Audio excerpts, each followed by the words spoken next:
La tercera sesión del Colegio de Otorrinolaringólogos y Cirujanos de Cabeza y Cuello del Estado de Jalisco. De acuerdo al orden del día, vamos a iniciar con la lectura y solicitud de aprobación a la Asamblea del acta correspondiente a la sesión ordinaria del mes de febrero por la doctora Columba Gutiérrez Alfaro.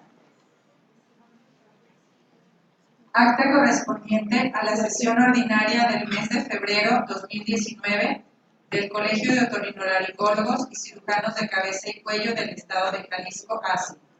Previo al inicio de la sesión, se tomó asistencia de los miembros de este colegio, teniendo como sede la Cámara de Comercio en Avenida Vallarta 4095 en Guadalajara, y siendo las 21 horas del día viernes 22 de febrero de 2019, la presidenta doctora Adriana Fragoso Valencia dio un breve mensaje de bienvenida a la Asamblea y convocó a la sesión ordinaria correspondiente al mes de febrero. Posteriormente solicitó a la secretaria doctora Columba Gutiérrez Alfaro que diera lectura del acta correspondiente a la sesión ordinaria del mes de enero, la cual puso a consideración de la Asamblea y fue aprobada de manera unánime por los presentes. A continuación, la doctora Adriana Fragoso presentó al doctor Nicolás Yusef Usaba, subespecialista en apnea del sueño y ronquido y profesor de la Universidad de Harvard, quien nos presentó la ponencia Tratamiento quirúrgico de la apnea del sueño, posterior a la cual se hace entrega de un reconocimiento al doctor por su brillante plática. Los días 21, 22 y 23 de febrero se participó en el módulo de otorrinolaringología del CIAM, en el cual se abordó el tema síndrome de apnea obstructiva del sueño y trastornos del dormir, con aval por el Colegio Mexicano de Otorrinolaringología y Cirugía de Cabeza y Cuello, de 19 puntos para los asistentes al mismo, dando con esto terminadas las actividades académicas de este mes. Para finalizar, la presidenta doctora Adriana Fragoso Valencia da por terminada la sesión ordinaria siendo las 22 horas, invitando a los presentes a degustar de la cena. Tengan a bien levantar su mano si esta acta es aprobada. Aprobada. Gracias. A continuación, tengo el gusto de presentar a la doctora Marta Alicia Dávalos García. La doctora Marta Alicia es fundadora y directora del Centro Especializado en Asesoría y Terapia de los Problemas de la Voz y el Habla. Gracias.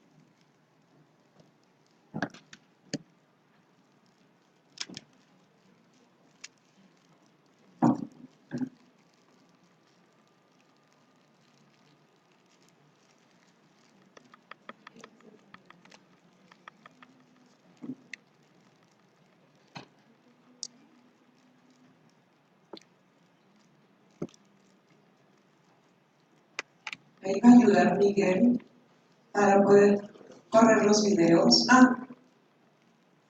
¿Sí me puede ayudar Miguel? Sí. Gracias. Buenas noches a todos y muchas gracias por la invitación a la mesa directiva, a la doctora Adriana y su gente. Muchas gracias, me da mucho gusto estar aquí con ustedes y voy a poner a su consideración algo que hemos venido haciendo ya desde hace un tiempo. Que nos dimos cuenta de que los pacientes que estábamos viendo los estábamos dejando a medias. ¿Y a qué me refiero? Que cuando veíamos a un niño con esos trastornos, el entrenamiento que uno tiene es, bueno, pues si va a terapia, pues va a terapia. Pero hicimos el diagnóstico correcto. Nos regresaron al paciente después de la terapia.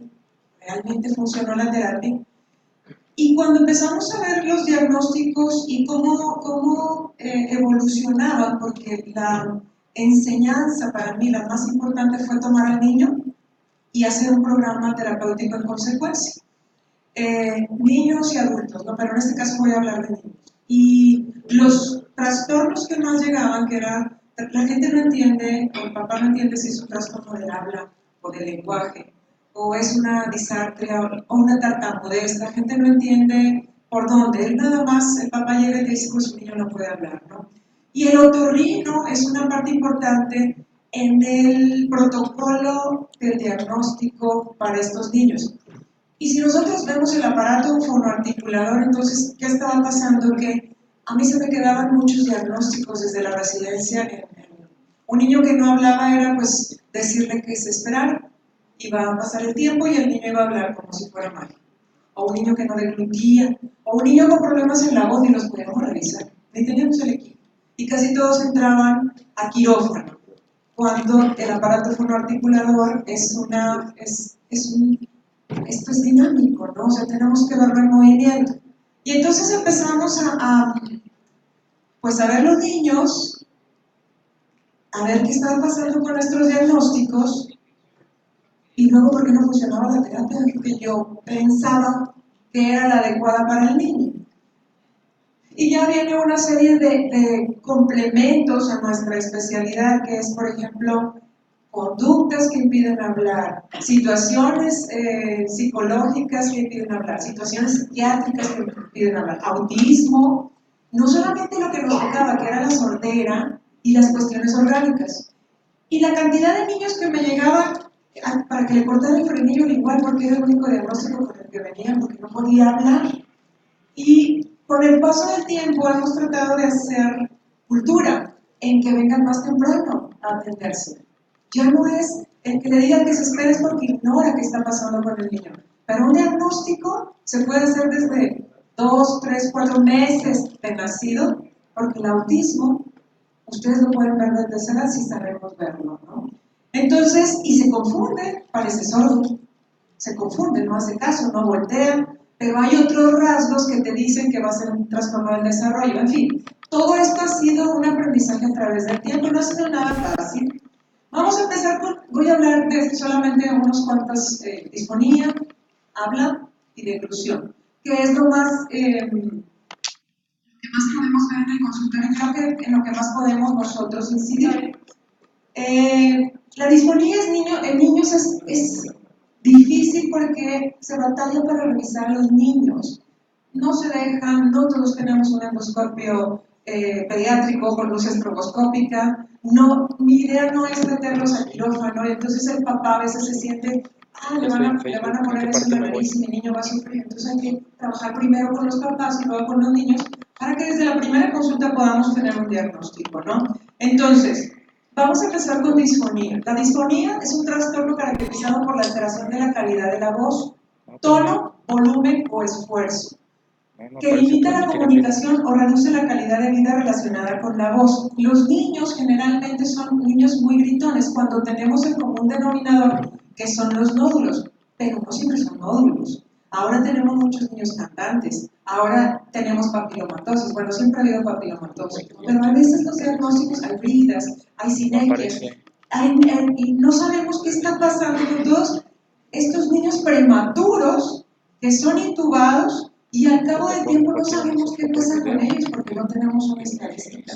Entonces el neonatólogo hace un gran trabajo sacando prematuritos de poquitito peso y los tiene que intubar y los intuba porque muchas veces en cuidados intensivos no es que con una intubada ya salió adelante, no sabemos qué pasa en las cuerdas vocales de esos pequeños.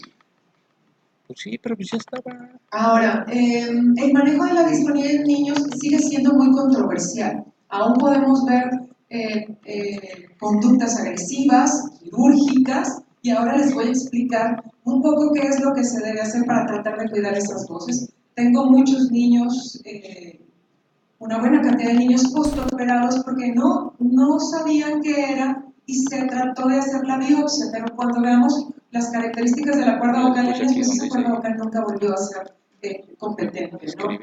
Entonces, por lo general, nosotros pensamos que al niño se le va a pasar la disfonía y damos esteroide y lo mandamos a su casa y si regresa bien, si no también. Es común ver la disfonía en niños como algo que pasará con el crecimiento y lo vamos a ver sí, en algunos casos. Esto puede dar como resultado que regresen con un distrés respiratorio por patología obstructiva y nos pasaba más en la residencia, ¿no? Por eso desde el primer día hay que hacer una endoscopia. Niño disfónico, es más, muchas veces ni siquiera viene por la disfonía. Ahora les voy a explicar cómo es que viene el niño y nosotros tenemos que tener el oído clínico para diagnosticarlo, ¿no? Y no dejarlo que se vaya hasta que tengamos el diagnóstico. Un niño disfónico, esto se hizo, fíjense, la estadística. Esta estadística o estos adjetivos los dieron los mismos compañeros en una etapa preescolar y escolar. ¿Cómo le hago? El niño Pues, ronquito no o el está niño transmitiendo, disfónico hace rato ya es se veía. percibido como sucio, Hace rato ya se como veía y cruel, ahorita ya no como se ve, ¿qué hago? feo, como injusto, débil, pequeño, torpe o enfermo, basándose exclusivamente en la voz. Estos son apodos o calificativos que dieron los mismos compañeros. Entonces, el bullying al que están sometidos es impresionante para los niños disfónicos. El niño disfónico se enfrenta a una calidad de vida deteriorada comparada con un niño de voz normal, y solo el 44% de los niños con nódulos, siempre y cuando sean nódulos, llegan a una voz normal en la adolescencia. Por eso con los nódulos hay que tener cuidado, cuándo operar, cuándo no. Cuando la cuerdita se elonga, el nódulo también. Generalmente, los nódulos siempre son bilaterales y simétricos. Un nódulo no existe, es otra cosa. Entonces, si no tenemos lesiones bilaterales y simétricas, lo más probable es que no sean nódulos. Y tenemos que ver bien qué está pasando ahí, como ahora les voy a poner un ejemplo. La laringe infantil es más pequeña. Sí, obviamente. Se ubica en una posición más alta que en el adulto con el cricoides a nivel de la vértebra C3 y 4. ¿Por qué esto es importante? Es muy más difícil revisarlos con telescopios, sí lo he intentado y sí lo logro con algunos niños, pero con su epiglotis que está en general más en omega es más difícil, es mucho más fácil con la nasofibro. Se batalla más, obviamente si haces al niño, lo aprisionas y lo sientas, pues obviamente no te va. Ya un niño ya me rompió un endoscopio nuevecito, lo rompió, se lo sacó y lo rompió porque se le soltó a la enfermera y dolió muchísimo. El telescopio es más difícil revisarlos con telescopio porque tienen que poner más de su parte y obviamente no te pueden dar el manotazo y ahí no los puedes amarrar, pero sí lo logro cuando tenemos una buena empatía con ellos, ¿no? Las cuerdas vocales son más cortas, la proporción respiratoria fonatoria es 1:1, por eso se lesionan más fácilmente, y la estructura histológica en las cuerdas vocales es diferente, pero está bien diferenciada, valga la redundancia, o sea, quiere decir, ya están las capas ahí, porque ustedes van a leer artículos que no están bien delimitadas, que no se distingue la celularidad, no, por supuesto que sí, ya hay estudios donde están perfectamente bien delimitadas las capas. Ahora, en el neonato, que esta es una preocupación, a mí me llegan niños cuando la mamá escucha llorar al niño de manera diferente. La mamá dice, bueno, llora rarito, pero no se le ocurre que pueda haber una lesión en las cuerdas vocales, porque así nació. Igual cuando lo intuban de muy pequeñito, nunca le conoció la voz. Cuando están intubados, pues no sale la voz, ¿no? Entonces la mamá tiende a pensar que es normal, hasta que te lo llevan por alguna otra causa, ¿no? O hasta que el niño tiene neumonías de repetición porque tiene una parálisis de la cuerda vocal, y entonces se les ocurre que pueda ser algo de la laringe. Pero generalmente se la pasan con el neumólogo porque tienen cuadros de vías respiratorias inferiores. Todas las estructuras ya están desde la semana 25 de gestación. Las fibras del ligamento del músculo tiroideo no están colocadas paralelamente, eso sí. Pero el ligamento vocal, que es el que se puede lastimar como en adultos, está en fetos desde los 7 meses. Entonces, ya están ahí las estructuras y ya se pueden, las cosas así como que a la laringe no le pasa nada y los neonatos son de plástico, no es así. Bueno, la voz es una compleja coordinación de varios sistemas. Los niños hacen unas voces impresionantes, unos cambios de voz impresionantes. Desde un agudo que taladra el oído hasta voces muy graves. Ellos imitan, los niños que tienden a tener nódulos vocales, imitan todos los sonidos, ellos son sus propios efectos de película cuando están jugando, y esos niños se lastiman mucho las cuerdas vocales. Hay una mayor celularidad, hay una menor diferenciación y organización celular, pero ahí están todas las capas. El progreso de la microanatomía es hasta los 7 años de edad, pero las lesiones, esas están sucediendo y no estamos previendo la situación, ¿no? La situación es que hay menos rigidez del esqueleto cartilaginoso en los niños. los tubos endotraqueales pueden hacer más daño. Por eso muchos de los niños que metemos a cirugías cortas de adenoides, de amígdalas, salen disfónicos. La disminución de longitud en la porción membrana, hay una disminución en la longitud de la porción membranosa, están básicamente uno a uno. La membranosa y la cartilaginosa.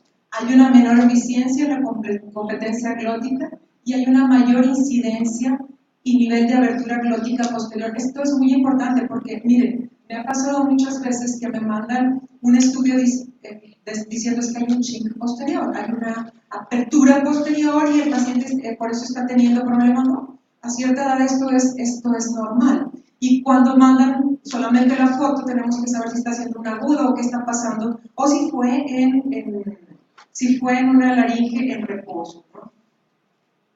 Y hay mucho mayor presión subglótica. Ahora, la disfonía infantil, a lo largo del tiempo que hemos visto, la gran mayoría, o bueno, un buen porcentaje, no tengo todavía la estadística, de niños que llegan disfónicos tienen una hipoacusia superficial, mínima, moderada, pero tienen una hipoacusia.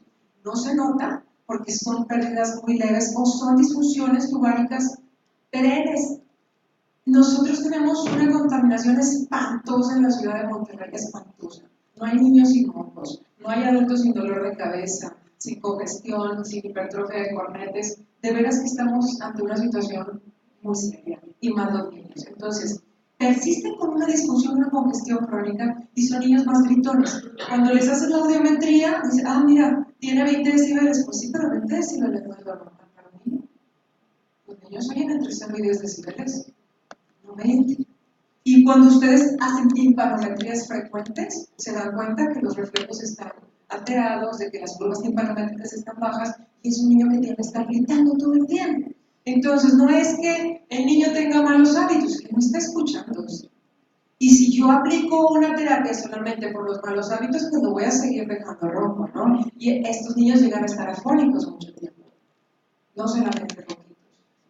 La exploración física de cabeza y cuello, ver la estructura muscular, ver cómo hipertrofian los músculos cuando están hablando, ellos ingurgitan las venas yugulares hasta arriba.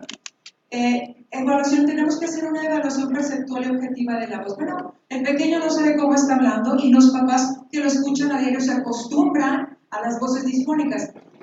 En muchas ocasiones les comento que vienen por otra cosa hasta que uno le hace ver al papá, oye, ¿por qué tu niño está ronco? No, sí, que lo habla igual que papá, tiene una voz bien resonada. Pues sí, pero está disfónico, eso no es normal. Y siempre traen algo en las cuerdas vocales. No precisamente en el grupo. Entonces, terminamos haciendo el estudio por primera vez o en la primera consulta, cuando el papá nos lo permite y entiende, una endoscopia y una estroboscopia, también para los niños con congestiones nasales crónicas, que ya estamos viendo congestiones nasales crónicas 3, 4, 5 meses de nacidos en el consultorio. Entonces, bueno, cuando se deja una telescopía, y esta foto se las pongo de truco a los residentes. ¿Cuál es el error en esa foto? ¿Alguien lo puede detectar? Hay un error. ¿Alguien quiere levantar la mano y decir? ¿No? ¿Qué hay que tomar en cuenta? ¿Cuánto ha durado el inicio? Los papás no se dan cuenta generalmente, se da cuenta el que no convive con el niño. Oye, este niño ahora está más ronco, pero los que viven con él no. Entonces hay que preguntar eso a la gente, a la abuela, por ejemplo, que no lo ve todos los días, o que se da cuenta que hay un problema. ¿Cuándo inició? ¿Quién lo notó primero? ¿Fue en la escuela? ¿Fue el maestro de canto? Y ahora ya, afortunadamente, con los maestros de canto que trabajo, va la mamá y le pone al niño, es que quiero que mi hijo sea el gran cantante. Sí, todos los papás piensan que su hijo va a ser el gran cantante. Y todos los papás tenemos el hijo más inteligente, y así es, ¿no? Entonces, cuando nosotros vemos, el maestro lo pone a vocalizar y ya nota algo, nota que se le escapa el sonido, nota que no alcanza algunos tonos, nota una voz deteriorada, lo envía. Y es más fácil, o sea, el papá toma más conciencia en este sentido. ¿La disfonía se presentó desde el nacimiento o posteriormente? tomar en cuenta el impacto en la vida del niño. Hay niños que no les importa y al contrario se hacen mucho más daño, y hay niños que no quieren hablar en el salón de clase porque les da pena cómo hablan. La disfonía va y viene, es permanente o a veces hay afonía, se asocia a problemas de ventilación o de oclusión. Esto, por ejemplo, niños que hablan, niños que tienen paladar hendido submucoso o operamos amígdalas y no nos dimos cuenta. Les voy a mostrar un caso y dejamos un paladar incompetente. ¿Por qué? Porque no era submucoso, pero el paladar se apoyaba en las amígdalas y dejamos a un niño hablando de esta manera. Van a presionar tanto las cuerdas vocales que van a lesionar la laringe. Pero entonces, ¿dónde está el problema? Por eso tenemos que ser muy acuciosos cuando tengamos que ver qué está pasando con el niño. Se asocia con asma, reflujo, alergias, rinosinusitis, tos o ronquido. Estas son asociaciones. La disfonía, nosotros cuando vemos una cuerda vocal siempre encontramos algo. El reflujo la puede empeorar, pero no me da un cambio dramático en las cuerdas vocales y generalmente no es el inicio de una disfonía. Siempre hay algo. El problema es que no lo estamos viendo. Tengo muchísimos pacientes que llegan tratados por reflujo cuando traen una lesión en las cuerdas vocales, pero no lo vieron porque no era el instrumento adecuado o porque trataron de hacer un diagnóstico en quirófano o porque no veían que tenía, lo llevaron a quirófano, hicieron una biopsia y no encontraron nada. Entonces, por eso el diagnóstico tiene que ser dinámico. Pero en casi todos los casos, yo no creo que haya encontrado uno que no haya visto una lesión o una alteración en la vibración. Entonces, a veces tengo que revisar el estudio, pero siempre se encuentra algo. Ahora, vámonos a los nódulos, lo más común. ¿Es la causa más común de disfonía en niños? Sí. Ciertamente, niños más afectados que las niñas, sí, en la infancia, después de la pubertad son las niñas. Hay una presentación bimodal entre los 3 y 5 años en que el niño es más parlanchín, adquiere más vocabulario, puede presentar nódulos y entre los 8 y 10 años relacionados más a temas de liderazgo. ¿Están relacionados con trauma o abuso vocal? Siempre. 25% se relacionan con reflujo laringofaríngeo, no que lo produzca. Y síntomas, disfonía, relacionado con reflujo y tos crónica. Estos niños carraspean mucho. Fíjense que me han llegado niños que la verdad son conductas bien agresivas. No sé si les ha tocado bien pequeñitos carraspeando o con toses que parecieran toses como de habituaciones, ¿no? Los metemos a terapia. La mamá dice, estoy harta de oírlo cómo carraspea y cómo se raspa las cuerdas vocales. Los metemos a terapia y mejoran más. Casi desde la primera sesión el niño aprende a qué es lo que no puede hacer. Tratamientos, higiene vocal, terapia de voz en la gran mayoría de los casos. Yo no recuerdo que haya operado ningunos nódulos porque generalmente son muy nobles a la terapia, siempre y cuando nos ayude el papá. Y si no es así, depende de la edad que los vea, les doy oportunidad. Pero podemos poner el video. Miren, por ejemplo, este caso.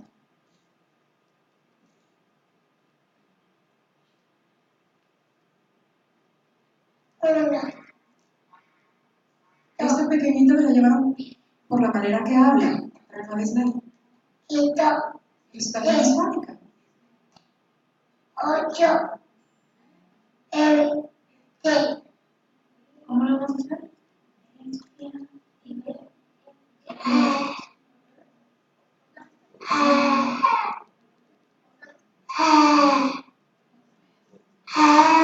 La apertura posterior, la hiperkeratosis, la zona de los nódulos, unos nódulos con hiperkeratosis, son unos nódulos muy crónicos, ¿no? La mamá no le importaba mucho la voz, sino pues que la niña hablaba ya 5 años y vean cómo estaba su habla, ¿no? Eso iba a cumplir ya 6 años, esto es francamente anormal. Todavía me llegan niños, es que hasta los 8 años dijo su médico que él podía hablar como le pudiera, pues no. Las fases de neurodesarrollo construyen una sobre otra. Si no tiene el habla completa, se va a afectar la lectoescritura. Y si no lleva los balbuceos, las primeras palabras, la unión de dos letras, la de dos palabras, las frases, no se va a presentar un desarrollo en esa área normal, y les voy a mencionar al final. Ahora, la siguiente, por favor. Entonces, bueno, hay terapia terapia del habla para su dislalia y a terapia de voz al mismo tiempo. Ahora, nódulos versus quiste. Si no se puede hacer, a veces causa problema, ¿no? Sobre todo porque no a todos les puedo hacer. Esa niña era una maravilla, como se dejaba hacer el estudio, ¿no? Pero a ella no se deja. Si no se puede hacer la diferenciación mediante fibroscopía o laringoscopía rígida en consultorio, se sugiere un ciclo corto de terapia y ver el cambio. Personalmente yo ya no hago terapias largas, son 4, 6, 8 sesiones, 10 sesiones, a menos que tenga una cuestión de habituación y de interfunción muy severa, y me han tocado unos cuantos casos. Pero generalmente si quiero cambiar hábitos, no tiene por qué ser toda la vida. Y si no sabemos que estamos atacando, pues hay que estar todo el tiempo en terapia, ¿no? A ver si funciona. Vamos a darle clic aquí, por favor, Miguel. Si damos un ciclo de terapia corta, cuando yo tengo duda porque parecieran nódulos, pero uno está un poco más grande, pero tengo una imagen como esta, damos un ciclo de terapia corto y vemos si disminuyen. ¿Si disminuyen los dos? 4, 5, 6, 7, 8, 9, 10. No puede ser como. Aquí está la lesión, ¿no? Generalmente cuando tenemos un quiste, el quiste se queda casi igual. Y la lesión reactiva, porque se puede confundir un quiste con una lesión reactiva, porque enfrente hay una lesión reactiva en otro quiste. Disminuye la lesión reactiva, pero no disminuye el quiste, entonces ya tenemos que entrar a quirófano, ¿no? Lo más común que nos llegan son malasias, es muy común en pequeñitos, causa más común de estridor por estridor, vaya. Esto asusta mucho a los papás. Hasta el 90% se resuelven espontáneamente de los 18 a los 20 meses. Con insuficiencia respiratoria o nulo crecimiento o ganancia de peso, hay que intervenir, y el reflujo puede agravarlo. ¿Podemos poner el video, por favor? Por ejemplo, este caso.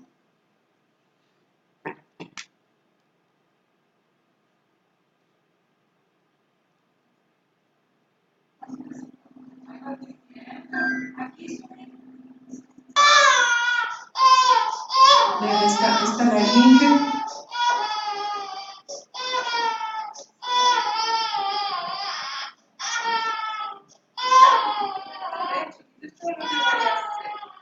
Se usa, por eso ven muy pequeñita la imagen, es un endoscopio pediátrico. Es el ojo Fury.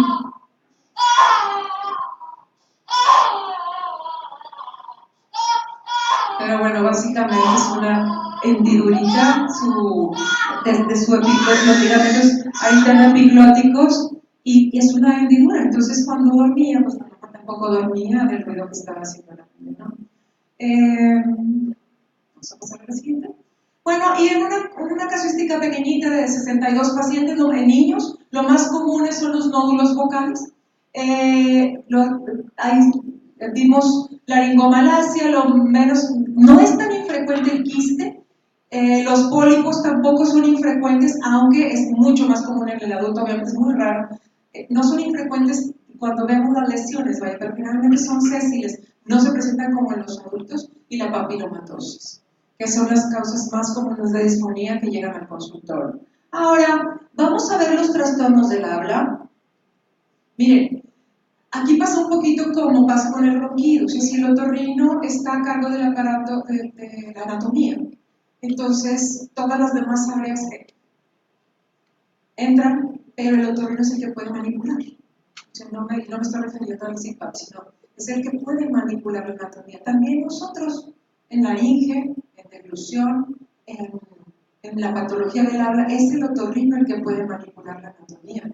Pero si yo no sé qué me está causando el problema del habla, entonces no voy a hacer un diagnóstico. Mi aparato fonoarticulador termina siendo mero adorno para mí. Entonces, Si nosotros somos los que diagnosticamos, tratamos y participamos en cirugías del aparato fonoarticulador, ¿por qué los pacientes no se quedan con nosotros cuando tienen un trastorno del habla?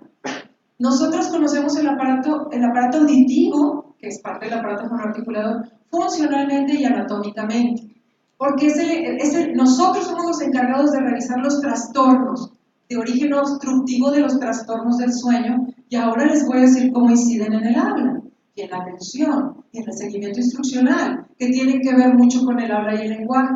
Y nosotros somos los que manejamos endoscópicamente la anatomía de las vías respiratorias superiores de manera diagnóstica y quirúrgica. Entonces, conocemos la evolución del habla y el lenguaje en términos de normalidad y patología, si esa es nuestra área. Entonces, bueno, vamos a hablar de habla. Lenguaje viene acá. O sea, un niño puede tener lenguaje, pero no puede tener habla. Y estos son los niños que se pueden comunicar con ustedes a base de señas, y que tú le preguntas algo y el niño entiende el concepto y va y te lo trae. El niño tiene lenguaje, tiene su lenguaje interno, tiene su lenguaje comprensivo, pero no habla. Entonces, no me voy a dedicar a esto porque aunque los tratamos, esto no es parte de esta charla, sino me voy a dedicar a lo que sí nos dedicamos, que es el aparato fonoarticulador y la audición. Entonces, ¿cómo? ¿Ahora qué hice?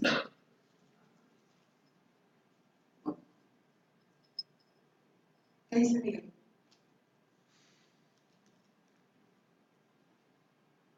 ¿Le doy?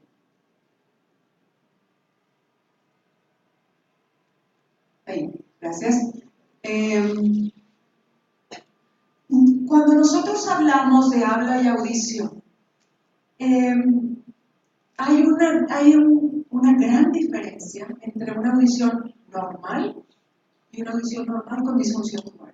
Una gran diferencia. Hay que recordar una cosa, los trastornos del habla y el lenguaje son más comunes en niños que en niñas. El autismo es más común en niños que en niñas.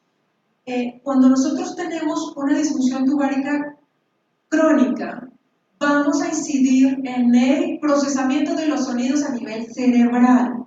Y eso es algo que no nos llama mucho la atención, porque no lo exploramos en el consultorio. La hipoacusia, pues no hacemos gracia con diagnosticarla.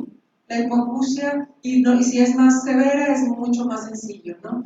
De entrada, ¿no? Cuando el papá llega con el niño. Pero si te llega un niño hipoacúsico y un niño en espectro autista, los dos no hablan, los dos no hacen caso y los dos tienen 9 meses de nacidos. ¿Cómo ves la diferencia? ¿Cómo le dices al papá? Si como quiera, le voy a pedir los potenciales, porque tengo que saber si oye o no. Pero desde ahí ya podemos ir sabiendo qué está pasando con la criatura, porque al final de cuentas el papá quiere una respuesta. Pues él se va a quedar con el niño y estas cosas no son una gripa, no se le va a quitar con un tratamiento. Anapusia unilateral nos permite un desarrollo, como ustedes lo saben, normal. Pero bueno, ¿qué pasa con el oído y el procesamiento auditivo? Podemos darle clic aquí. La gran mayoría de los pacientes que vemos, si nosotros vemos una situación así, nosotros para diagnosticar un problema de oído tenemos que ver hiperemia, dolor, rumor, tumor. ¿Okay? Si ya tronó el oído varias veces el niño, pues mucho más sencillo. Si viene con el moco y la boca abierta y la fase adenoidea, mucho más sencillo. Pero estamos entendiendo cómo estos cuadros, que son crónicos, porque ningún niño llega con esto con un mes. Y aparte, estamos preguntando cómo está el habla y el lenguaje del niño, y me estoy refiriendo a niños de 0 a 5 años. Nunca preguntamos cómo está el habla. Si me llegan por el cuadro clínico, yo me voy al oído, yo me voy a la nariz, yo me voy a las adenoides, yo me voy a las amígdalas, pero no me interesa cómo está hablando el niño. Pero al revés, en nuestro consultorio llegan sin hablar, y entonces yo tengo que irme al aparato fonoarticulador. ¿Por qué? Porque llegan tan pequeñitos como 9, 10 meses de nacidos. Pero entonces, ¿por qué no preguntamos cómo está el habla si estamos hablando del aparato fonoarticulador? Porque a veces la mamá piensa, la mamá ya le dijo al pediatra que se esperara, y no lo relaciona con esto que ustedes están viendo. Ahora, ¿cómo es el procesamiento auditivo? Es la manera que nuestro cerebro usa la información. Yo la escucho, la tengo que escuchar clara, y de bebé la tengo que escuchar entre 0 y 10 decibeles para poder interpretarla, y dar una respuesta en consecuencia. Pero yo traigo moco. Yo traigo moco en el oído, traigo una disfunción tubaria, entonces cuando yo me volteo y me están hablando por allá, y me refiero a niños de preescolar, el niño no entendió. Y entonces es que ahí viene el déficit de atención, es que el niño no está aprendiendo a leer y escribir, es que no toma dictados adecuadamente y estamos en nuestra área. Es una deficiencia auditiva, entonces nos corresponde a nosotros. No es el resultado de trastornos cognitivos y del lenguaje de centros superiores, pero sí les va a dar en la torre. El trastorno por déficit de atención afecta la habilidad de la persona para entender la información auditiva. Y si a esto le agregan que el niño no comprende los sonidos, no los discrimina, sí los escucha. Por eso se confunde mucho porque el papá dice, es que me escucha perfecto, sí te escucha, pero ¿cuánto de lo que te escucha comprende? Niños con autismo tienen afectada la capacidad de comprender el lenguaje hablado. Y de autismo me pueden preguntar, cuando ustedes gusten, estado en la necesidad de meterme en cuanto a certificaciones. Batallan para entender el ambiente ruidoso y por qué es un diagnóstico diferencial en nuestro consultorio.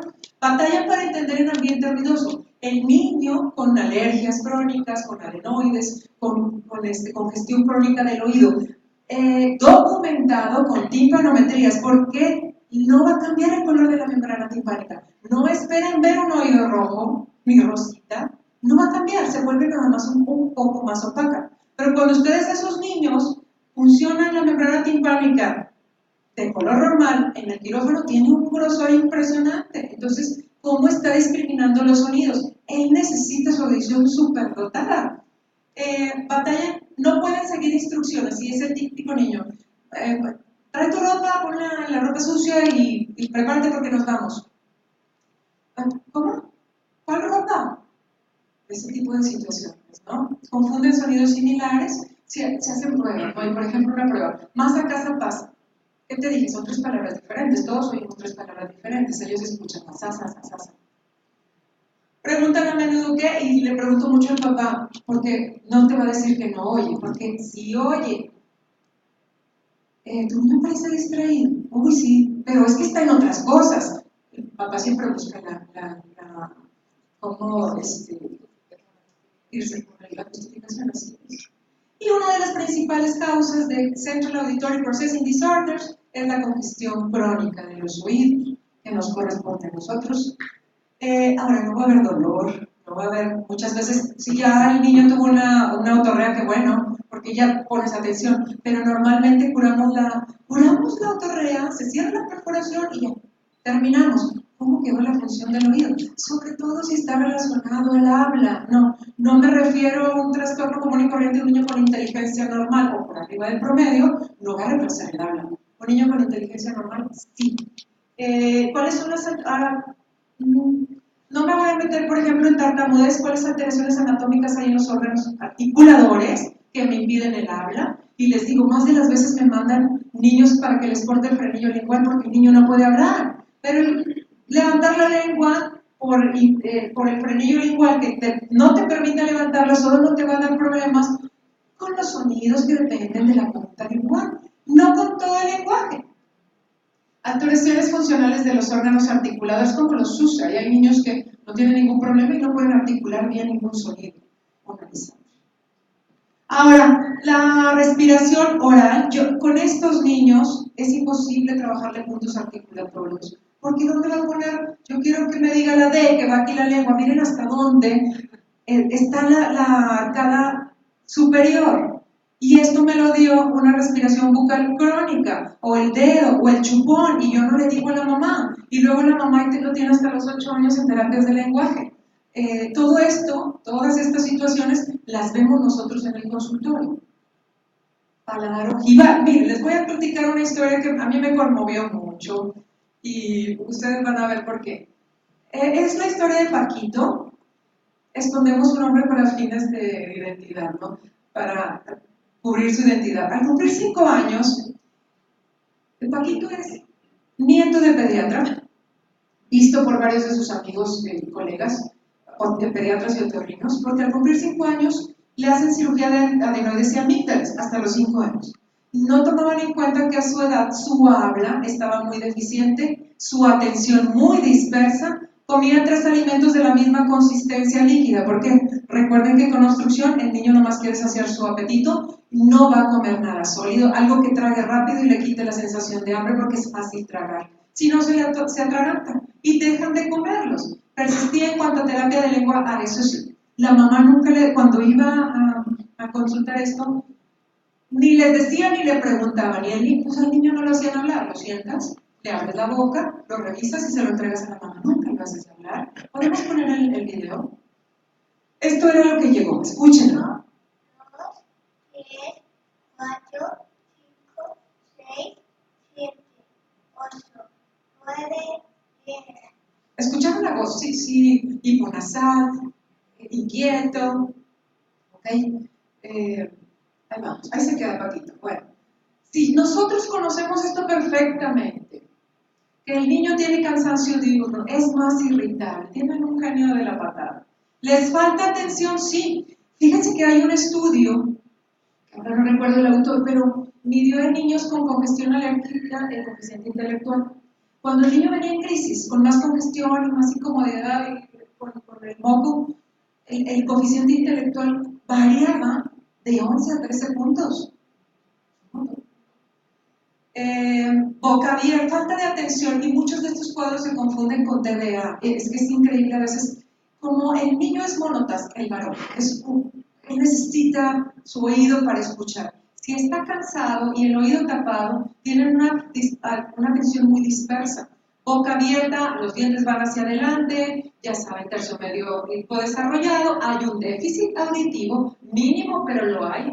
Hay una falta de interés en los que están cansados crónicamente. Les va a repercutir en el aprendizaje. Si yo no pongo atención, yo no voy a aprender normalmente. Pueden perder hasta 11 puntos de CI, ya sabemos que hay enuresis, hay baja estatura, hay hiperactividad, y cuando el niño no se comunica a partir de los 3 años, tienden a ser agresivos y a golpear y a morder. Los 40% de los niños así, o no tan obstructivos, son más propensos a desarrollar problemas neurológicos. Si el ronquido persiste a los 30 meses, la sintomatología se agrava, se perturban los procesos de restauración durante el descanso y hay poca percepción de aromas y sabores. También solamente comen cosas muy saborizadas, muy condimentadas, porque es lo único que les permite degustar a la hora de comer. Y ya mejor no comen. La mamá a veces le da nada más un vaso de leche a la hora que tenga hambre.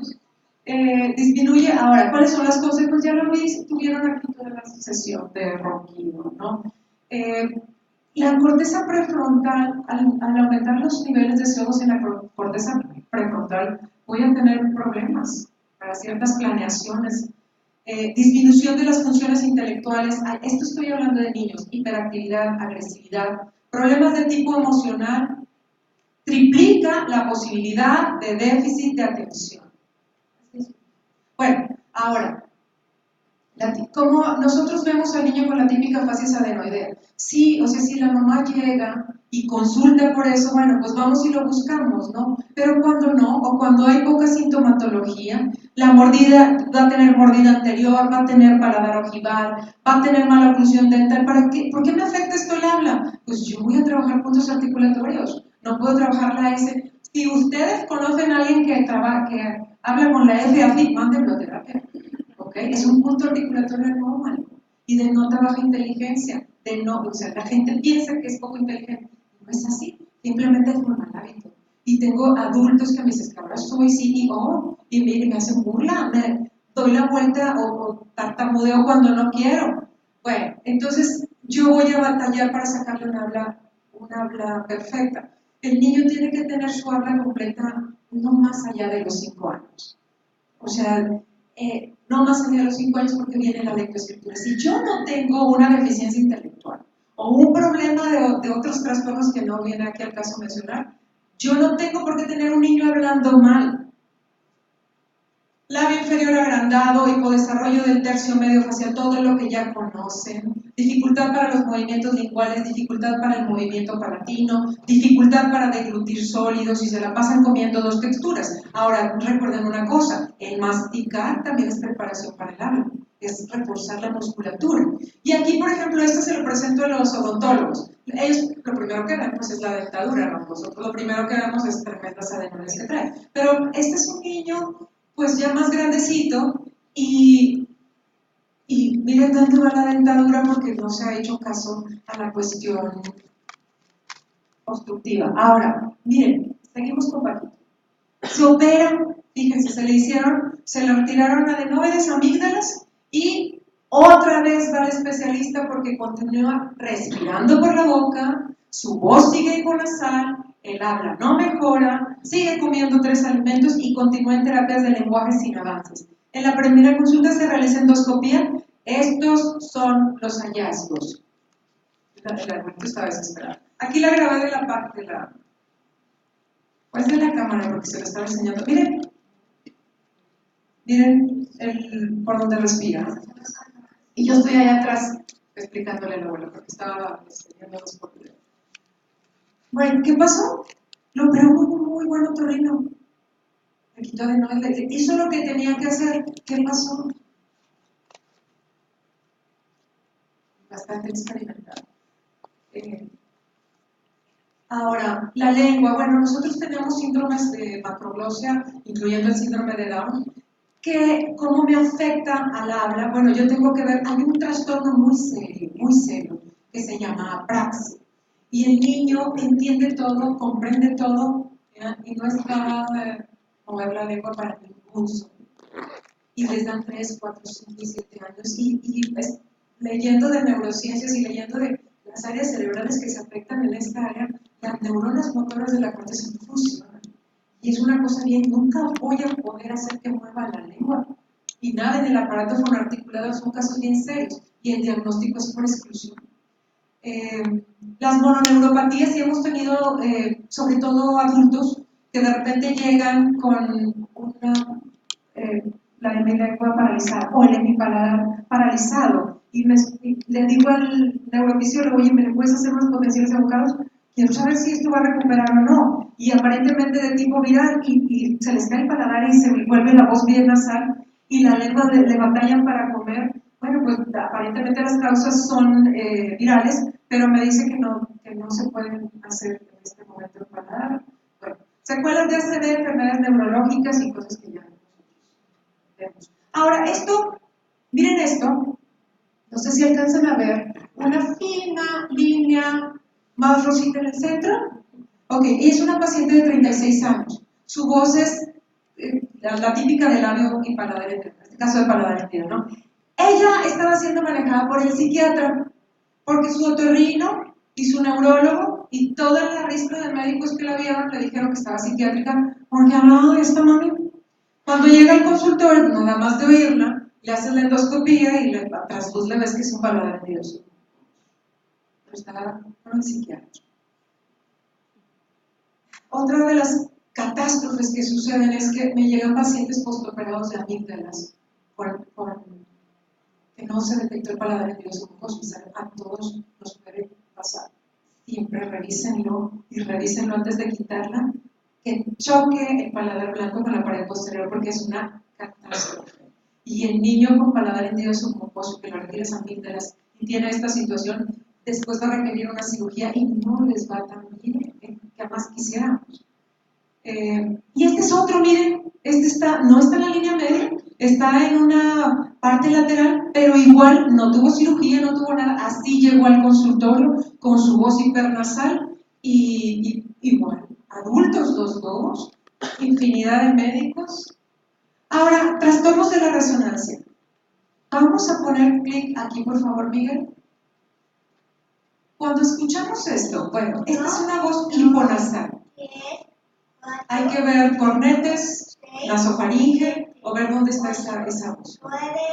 Esto es un trastorno de la resonancia, de la nasalidad. Ahora ponemos escuchen a este niño.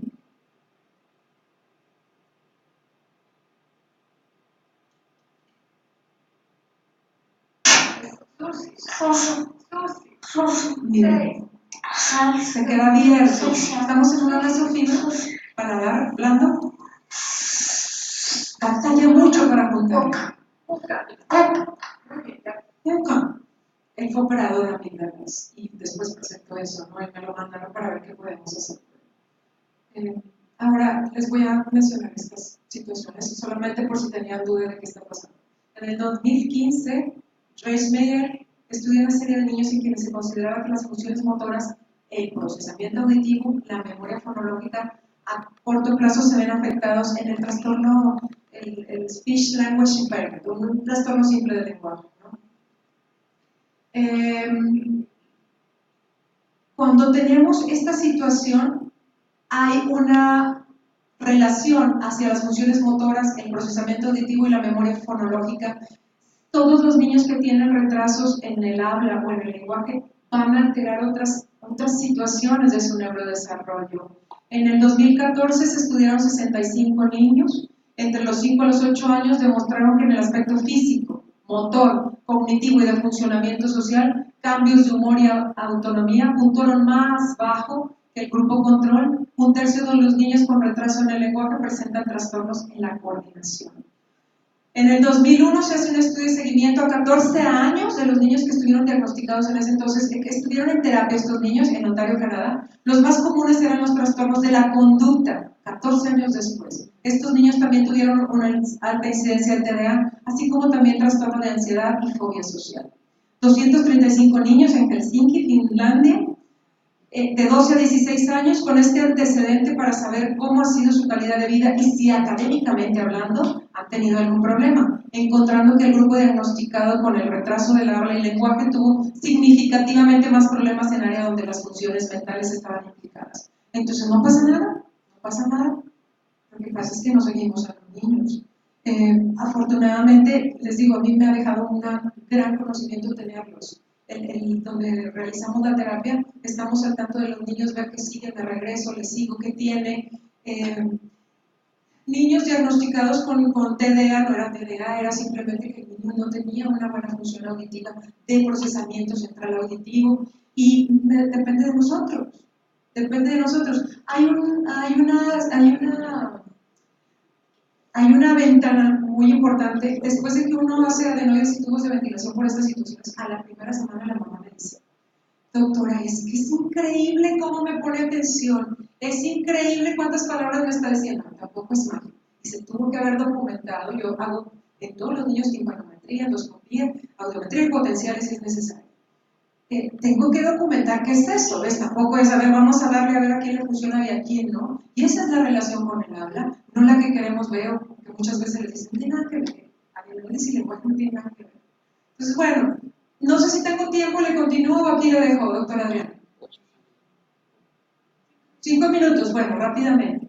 Las alteraciones de la deglución en los niños con alteraciones en la alimentación y la deglución tienen una amplia variedad de síntomas. Entonces, básicamente, ¿qué tenemos? Los niños con prematurez y bajo peso al nacer cursan con hipotonicidad, entonces van a batallar para deglutir. Pero recuerden, batallar para deglutir, van a batallar después para el habla. Los niños con cardiopatía o que se cansan fácilmente, labio y paladar hendido. Hace poco me llegó un jovencito de 23 años, no sé cómo se está alimentando. Ya saben, una comodidad ya remota, de Guerrero. Llega al consultorio, me lo trae su patrón, el paladar abierto hasta decía, ¿cómo se está alimentando? No tengo la menor idea, la verdad es que su angelito de la guarda, y vamos a tratar de ayudarle, ¿no? La fisura del maxilar también muy seria, y bueno, pues ahí vamos a ayudarle. Autismo tiene muchas alteraciones sensoriales, no solamente no comen ni degluten, no porque no puedan, sino porque las alteraciones sensoriales, no sé si han escuchado de ellas, puede ser que un niño tenga una sensación en su boca, como si le estuvieras metiendo, no sé, algo muy desagradable, o que le duela o le moleste, o que perciba un sabor que no le guste, y al revés, un sabor espantoso lo sienta sabroso, ¿no? Hay sonidos que le taladran, o sea, puede tener una hiperreactividad o una hiporreactividad. Hay niños que no les gusta ser tocados, o sientes que si lo tocas así, sienten que les estás taladrando el brazo, y hay niños, bueno, esas son las alteraciones sensoriales, ya quedó claro, ¿no? No comen por la sensación en su boca de ciertos alimentos, entonces yo tengo que diagnosticar, bueno, es una alteración de la deglución o es una alteración neurosensorial. ¿Por qué? Porque todos los niños, hay muchos niños, ustedes mismos, muchas cosas no la toleran, el humo de algo, la voz de alguien, el toque de alguien, el olor de alguien, y son cosas sensoriales, ¿no? Pero a estos niños les impiden deglutir, o hablar, o aprender.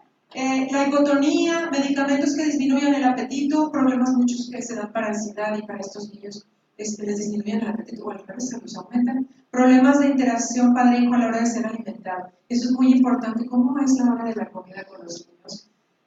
Bueno, estos son los síntomas que van a tener: arqueo, falta de alerta durante la alimentación, pero no hay niño que hay que seguirlo con el plato para que coma, porque ay, es que no quiere comer, no se quiere sentar y ahí está la mamá, vuelta y vuelta en la mesa hasta que al niño se le pega la gana. Eso no, esas son conductas, ¿no? Que no deben existir o deben de extinguirse, ¿no? Si se rehúsa a tomar líquido sólido, nosotros por ejemplo vemos que los niños muy obstruidos no quieren nada sólido, porque sienten que se atragantan, ¿no? Y no te lo dicen, no lo saben, simplemente evitan eso. Y pura agüita o puros líquidos o pura sopita. Si tiene problemas para masticar, si tiene problemas, esto lo ves desde el seno materno, ¿no? Si se está ahogando o tiene tos durante las comidas, revisar si estuvo entubado previamente o si tiene alguna parálisis corneal congénita. Si tiene cianorrea excesiva, el niño que babea, 2, 3, 4 años, es niño que requiere tratamiento. Problemas para coordinar la respiración y la deglución al alimentarse, voz soplada, rasposa o húmeda, infecciones de vía respiratoria superior recurrentes o neumonías, bajo peso, crecimiento adecuado. Todos estos son síntomas de alteraciones en la deglución. Entonces, ¿qué hacemos? Un mecanismo de deglución en cine o meter la fibra, hacerle varias texturas y estar grabando el momento de que está deglutiendo el pequeño, ¿no? Tratamiento, bueno, ya si quieren me pueden escribir, pero ¿qué hacemos con cada niño? Depende de lo que tenga, ¿no? Y el tratamiento puede ser médico, le vamos a espesar los alimentos, le vamos a quitar algunas cosas, no puede porque está obstruido, tiene una parálisis cordal, entonces hay que hacerle una medialización, y en fin, o sea, ¿qué es lo que tenemos? Una cosa sí es muy cierta, en gran mayoría de las terapias de deglución, sobre todo en adultos, necesitamos la cooperación del paciente. Entonces, algunas se podrán hacer, otras depende del estado también neurológico del paciente. Y una de las cosas que me ha tocado últimamente que al realizar medializaciones de cuerdas vocales en jovencitos o en jóvenes, me he topado con la sorpresa de que pues no tiene voz, se le hace la medialización y luego no sé si es antes de la muda vocal y después de la muda vocal, y se me hace un caos con la voz hasta que empezamos, o sea, empiezan a chocar las cuerdas vocales. Y lo menciono porque ahora hacemos más medializaciones en más pequeños. También tenemos que ver eso, en qué etapa de la maduración de su función vocal está. Entonces, bueno, pues básicamente es lo que traía así.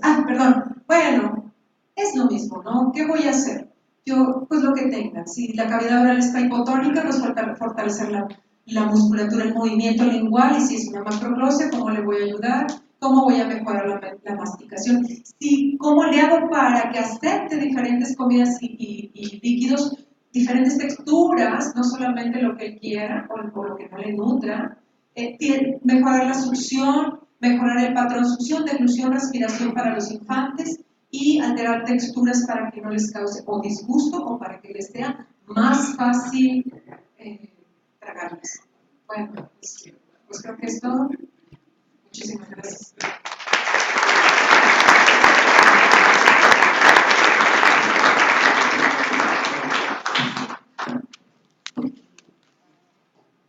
¿Alguna pregunta para la doctora Marta?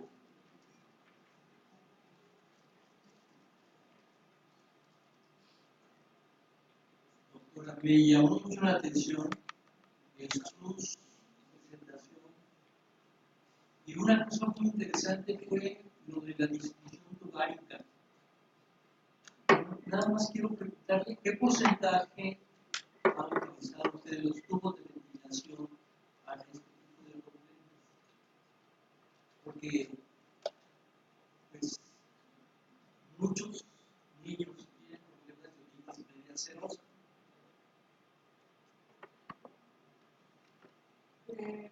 Pues cuando he documentado, mire, doctor, siempre dentro de mi valoración siempre va el estado del habla y lenguaje. Ya es mucho más común que los papás vengan por eso, antes de otro tipo de sintomatología. Hemos hecho mucha cultura allá para que cada vez vengan más temprano, porque cambia el pronóstico.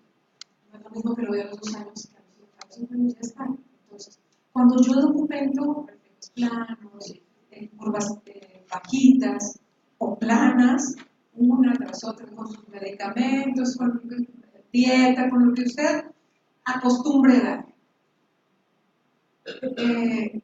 Se colocan los tubos de ventilación siempre y cuando yo también haya documentado el procesamiento auditivo. Y tenemos un checklist a ver qué cosas del procesamiento auditivo se me están.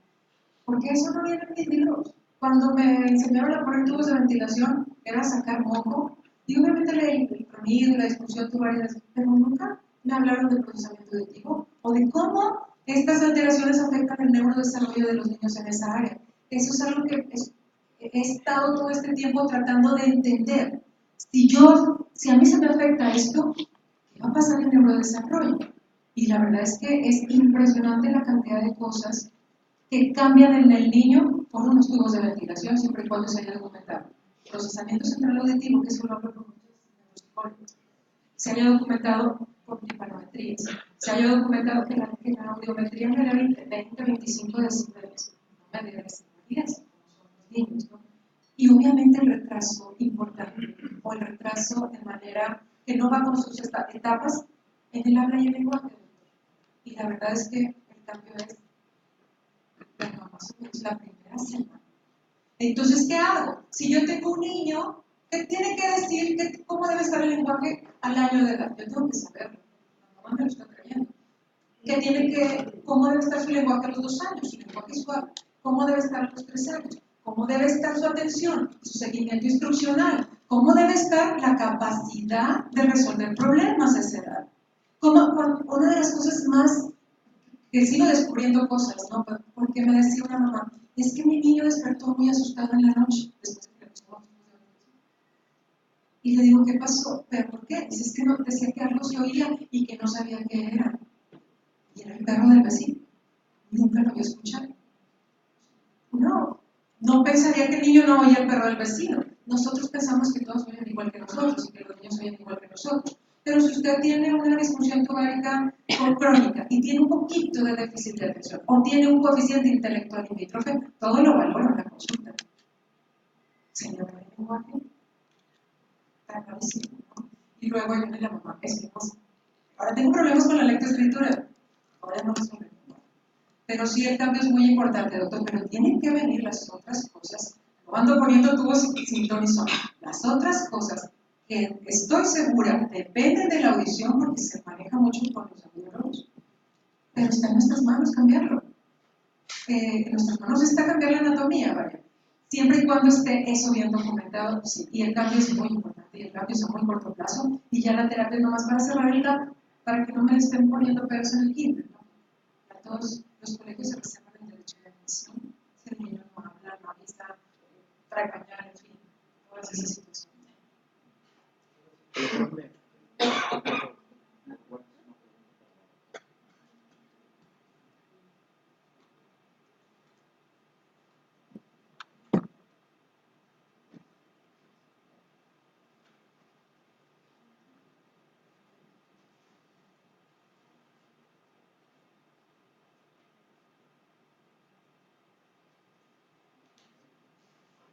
Doctora, vía Facebook la doctora María Cristina Navarro le pregunta si el estudio del recién nacido, ¿cómo es la mecánica de la deglución si continúa siendo el estándar de oro? Ajá. ¿Cuál es el estudio? ¿Cuál es el estándar de oro para hacer un estudio de un paciente recién nacido para mecánica de la deglución?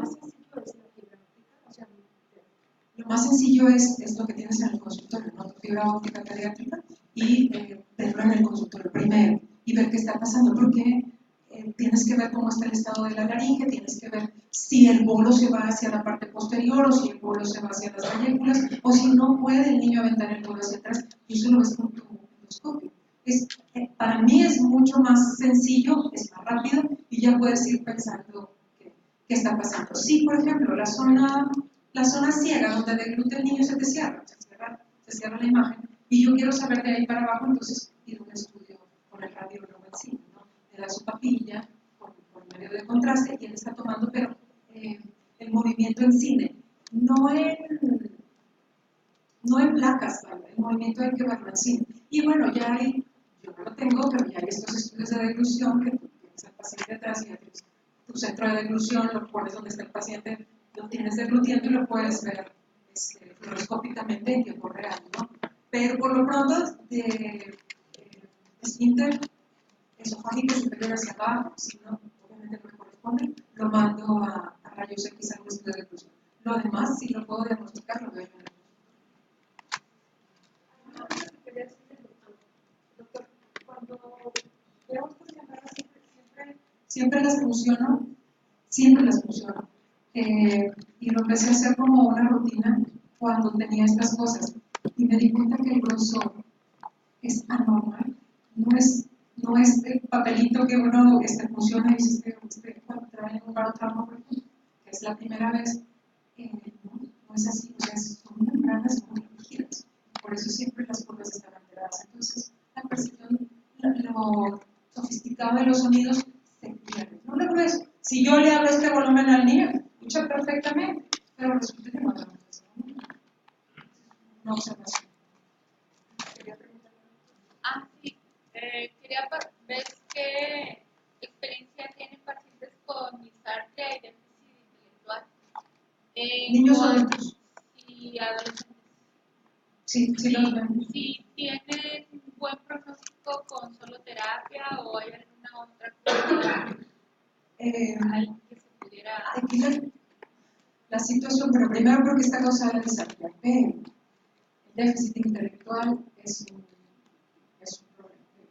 Considero que es la peor discapacidad, ¿no? O sea, tener un déficit intelectual nos estorba muchas cosas. El pronóstico es más sombrío, se tarda más tiempo y solamente vas a llegar a un límite, ¿no?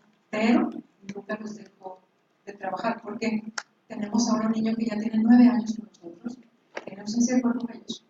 Entonces llegó con nosotros precisamente a los 9 años, ya tiene 17. Y la mamá le dijeron que nunca podía escribir, mucho menos hablar, ¿no? Y la mamá, pues, tenemos una labor social, por cierto, el que quiera aportar, con mucho gusto les doy los datos. Tenemos una labor social para niños de bajos recursos donde les proveemos todo, hasta la cirugía. Y luego la terapia que resulta ser de mucho tiempo, ¿no? Está hablando, está escribiendo. No hemos dejado de trabajar con él, el coeficiente intelectual es muy bajitito. Está hablando telegráfico, no esperen que va a hablar normal. Definitivamente no, hablan escrito. Pero está hablando, es súper coqueto, le encantan las terapeutas. Y está escribiendo lo más importante, su nombre, su dirección, algunas cosas, cómo se siente, se expresa. Pero tenemos 9 años, nunca le decimos que 9 años. Muchísimas gracias, doctora. El Colegio de Otorrinolaringólogos y Cirujanos de Cabeza y Cuello del Estado de Jalisco le otorga este reconocimiento y le damos muchas gracias por acompañarnos.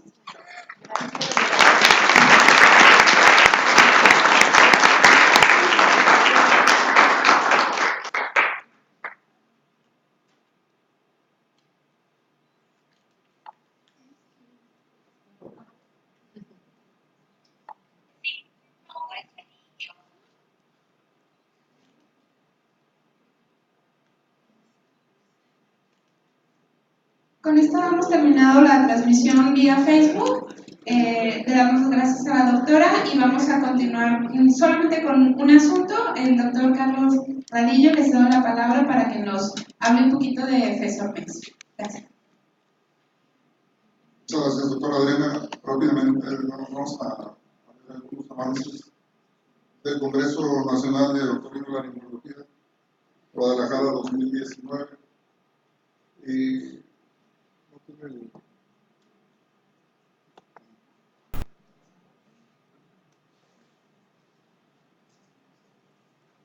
Bien, la misión es brindar el mayor esfuerzo para la atención de los eventos académicos y sociales de los congresistas otorrinolaringólogos que acompañan mis escritos. Nuestra visión es aportar conocimientos vanguardistas que generen un impacto social positivo para la solución de patologías otorrinolaringológicas en nuestro país. Los valores de atención, humanismo, integridad y transparencia. Este es nuestro logotipo y esta es la página en la cual ya tenemos también algunos